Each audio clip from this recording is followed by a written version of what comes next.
Welcome to Step 9, Implement Access Control.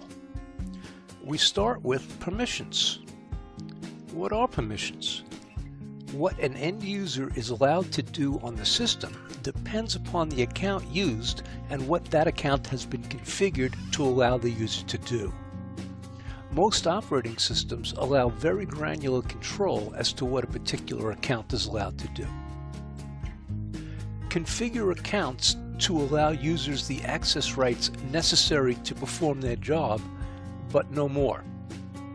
This, if you recall, is the principle of least privilege. Access rights consist of an account's ability to access files and directories. If access is granted to a file, is the account allowed to change the file or only read it?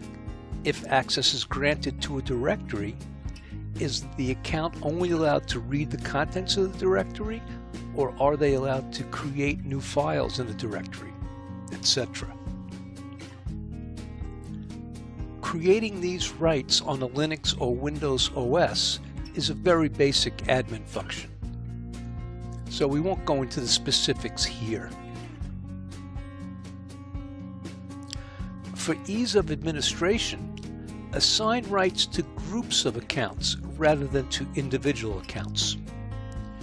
You should create groups of employees with a similar job function and then assign specific rights to the group.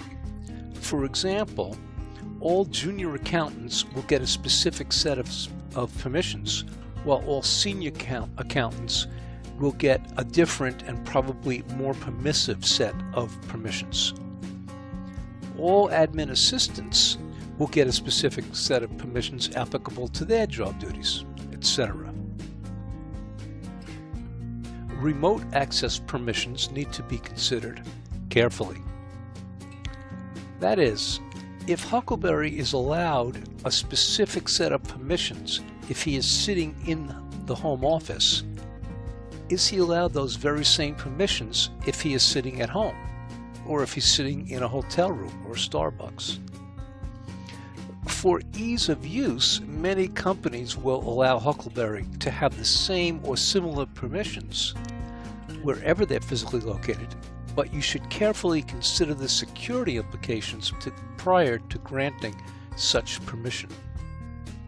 The reason why you would hesitate to grant the same permissions from a remote location than you would from your company location is that the security of the remote site is unknown. If you plan to allow an end user access from a potentially insecure location to data on your network, you should use a VPN.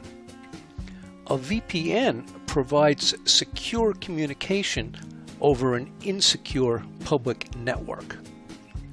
So what's going to happen is the data that goes back and forth will be encrypted. Now there are two types of VPNs, site-to-site VPNs and client-based VPNs. What we're talking about here is client-based VPNs. Here, a piece of software is installed on the end user's laptop. This allows the remote user to establish a VPN from his laptop to the security appliance that sits on your home network. The important thing to realize is that the VPN allows all data between the laptop and the remote network to be tunneled and therefore encrypted.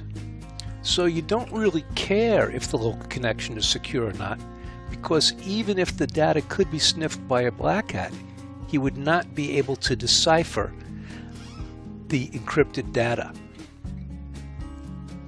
Also, make sure that the VPN is enforced, meaning that the end user is unable to connect to the home office unless the data is protected by the VPN. That is the end of this lecture. Thank you very much for watching.